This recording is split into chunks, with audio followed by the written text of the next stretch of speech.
네, YTN 뉴스 FM 노영의 출발새 아침 2부 시작했습니다. 여의도 중계석 더불어민주당 서른 최고위원 미래통합당 홍문표 의원과 함께하고 계십니다. 청취자 여러분께서도요, 궁금하신 점이나 덧붙이고 싶은 의견이 있으시면 언제든지 유튜브 라이브 댓글 혹은 짧은 문자 50원, 긴 문자 100원의 유료 문자 샵 0945 우물정 0945로 보내주시면 되겠습니다. 이번에는 조금 이번 한 주를 시끄럽게 달궜던 얘기 한번 해보겠습니다. 더불어민주당의 금태섭 전 의원에 대한 경고, 징계로 정치권이 정말 시끌시끌했었습니다.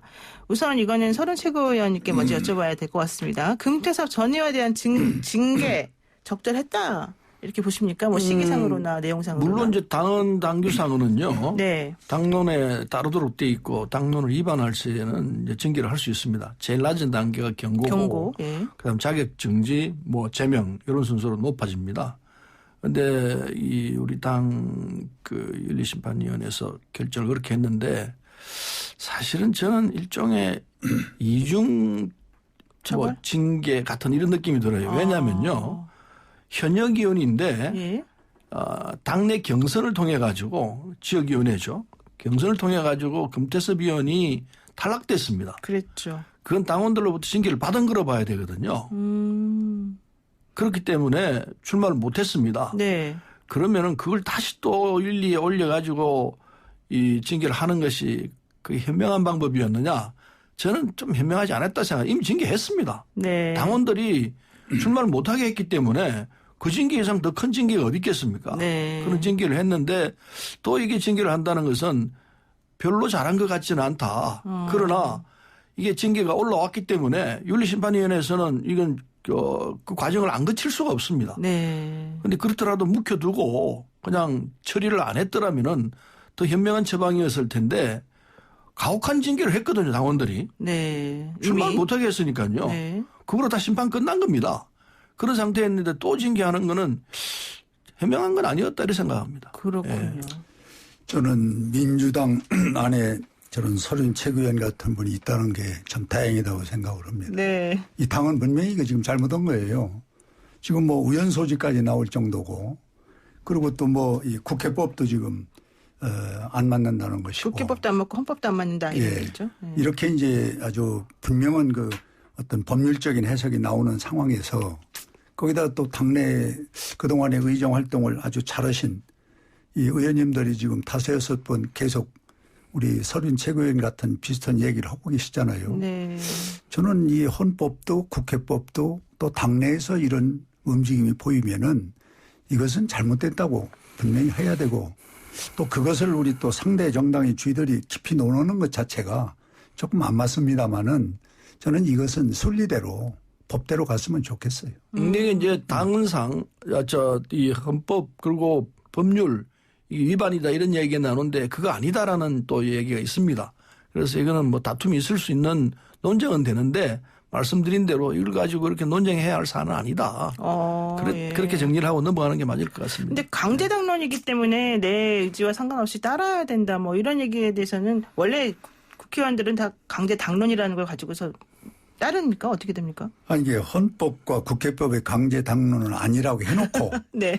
또 당에서는 이게 현실로 실시가 되고 있으니까 이런 마찰이 되는 거거든요. 예. 그러면 지금이라도 이제 거대 여당이 좀 과거에 잘못됐던 뭐였던 이런 부분은 좀 바로 잡는 것이 앞으로도 위해서는 좋다고 보는데, 네.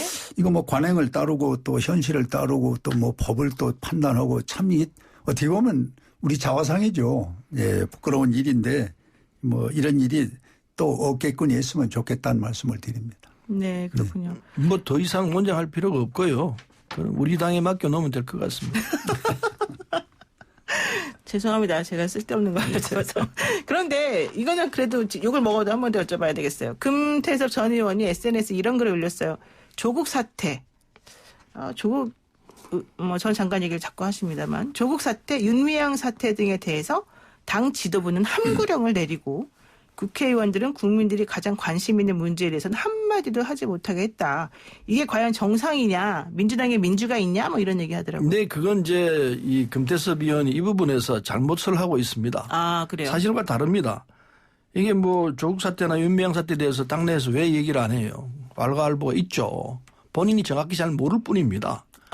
그렇군요. 그게 이제 잘못 짚은 부분이고 그리고 함구령을 내렸다는데 누가 함구령을 내립니까? 함구령 내릴 사람이 당내에 누가 있습니까? 당대표가 내렸다는 당대표가 얘기인데. 뭘 그런 얘기를 할 수 있습니까? 절대 그럴 수 없습니다. 그 잘못한 내용에 대해서 이런 제가 볼 땐 과격한 표현을 썼는데 그렇기 때문에 당원들로부터 징계를 받은 겁니다. 공천을 못 받았지 않습니까? 네. 당에서 공천을 안 준 게 아니에요. 경선에서 떨어졌습니다. 네. 그게 이제 왜 그러느냐. 이렇게 표현을 하고 이런 시각을 갖고 있기 때문에 일반 당원들이 볼 때 안 된다. 이렇게 해서 된 것 아니겠습니까? 네. 그래서 여기에서 좀 반성할 점이 있어야 한다고 생각하는데 지금 금태섭 의원은 이건 지도부의 탓으로 이렇게 돌리는데 아니에요. 일반 당원들이 갖고 있는 정서가 이미 정리를 했던 겁니다. 네. 그 점을 알았으면은 좀 좋았을 텐데 뭐 우리 당이 저도 그렇습니다만은 당내에 어떤 의견이 있더라도 좀 할 말은 다 하죠. 그렇게 지금까지 쭉 살아왔습니다. 그런 당인데 왜 항구령을 내렸다고 이렇게 얘기를 합니까? 금태섭 전 의원은 좀 민주당하고 안 맞는가요, 그러면? 아니요. 좋은 분이에요. 아주 좋은 분인데 네. 이 점에 대해서는 좀 격앙돼 있는 것 아닌가 하는 생각을 합니다. 본인이 이제 공천도 못 받고 경선에 떨어지고 이래 되니까 격앙될 거예요. 그리고 뭐 그 심정은 뭐 저도 알죠. 충분히 저도 한번 당해봤던 적이 있기 한번 때문에. 예전에. 예전에 김종인 위원장으로부터 까딱했으면 공천도 못 받을 뻔했는데 그전에는 공천도 못 받았어요. 네. 그런 사정이 있기 때문에 충분히 아는데 이 쿨다운 해야 합니다. 그리고 냉정하게 볼 수 있는 이런 자기 자신과의 싸움이 있어야 한다고 생각합니다. 어쨌든 이 문제는 뭐 타당의 문제를 제가 깊이 논하고 싶지는 않습니다만은 서른이 잘 나가다가 또 옆으로 빠지는데 이건 사실상 아까 되풀이된 얘기입니다만은 이 공수처법 반대해서 이 불이익을 당하고 있는 거 아닙니까? 까놓고 얘기해서. 그래서 이제 오늘의 상황이 왔는데 저는 항구령은 이해찬 당 대표가 여러 번 내렸죠.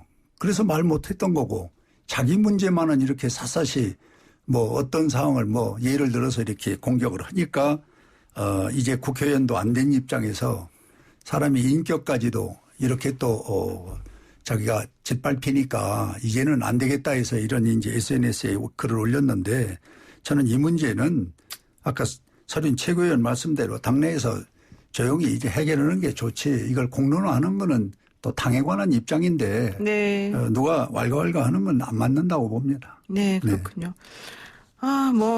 금태섭 전 의원에 대한 징계 문제 같은 경우는 또 초선 의원들에게 뭔가 경각심을 주기 위해서 상징적으로 한 것이다. 뭐 이런 해석도 있긴 하더라고요. 어쨌든 금 의원 얘기는 여기까지 하고요. 서른 의원이 이번에 김부겸 전 의원이 당권 도전 의사를 뭐 선거 도중에도 밝히시긴 했습니다만 그땐 대선 주장을 했었었는데 대권 도전. 이번에 당권 도전 얘기를 하셨단 말이에요. 이거 어떻게 보세요? 뭐 누구든지 당권 도전할 수 있죠. 그야 뭐 충분한 자격이 있는 분이죠. 그런데? 그런데 지금 시점에서 아직 발표를 안 했습니다.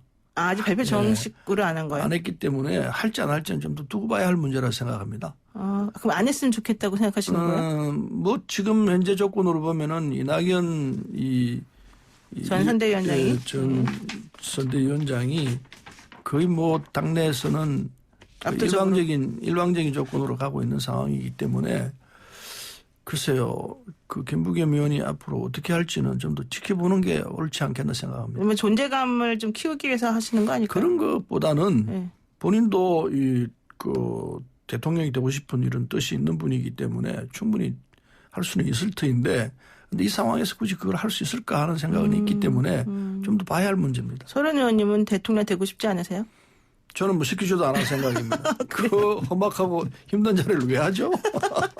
제가 보기엔 국회의원도 비슷한 것 같긴 한데 홍 의원님 어떻게 보세요? 뭐 남의 당 얘기 자꾸 글쎄 하니까. 이게 자꾸 남의 당 얘기를 오늘 하게 네. 되는데 이낙연 우리 의원이나 김부겸 전 의원이나 저는 뭐 다 인격이 훌륭한 분들이고 뭐 대통령 할 수 있고 당대표 할 수 있는 분들인데 뭐 누구는 되고 누구는 안 되는 이런 라인선이 좀 보인다면은 그건 자유로운 민주당은 아니지 않느냐. 그래서 저는 누구든지 뭐 자격이 다 있어서 출마한다면은 공정한 게임을 할 수 있는 기반을 닦아주는 게 그 정당이 할 일인데 네. 사전에 누가 뭐 이렇게 뭐 앞서가고 또 뭐 게임이 안 된다는 등 뭐 이런 표현으로 해서 김부겸 의원을 폄하하는 것은 난 안 맞는다. 이렇게 생각합니다.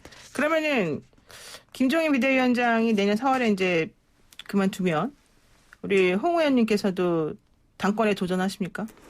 저는 뭐 먼저 말씀드린 대로 4월 7일까지가 김종인 비대위원장이 하시는 걸로 돼 있거든요. 네. 그럼 뭐 4월 말이 되든 5월 초가 되든 뭐 전당대회를 할 거 아닙니까? 그렇죠. 그 시기가 다가오고 결정이 되면은 저는 지금 거기에 대한 준비를 하고 있기 때문에 그런 마음으로 하나하나 진행한다는 말씀을 네, 드립니다. 오늘 단독 보도가 2개 나오네요. 당권 도전 의사를 밝히시는.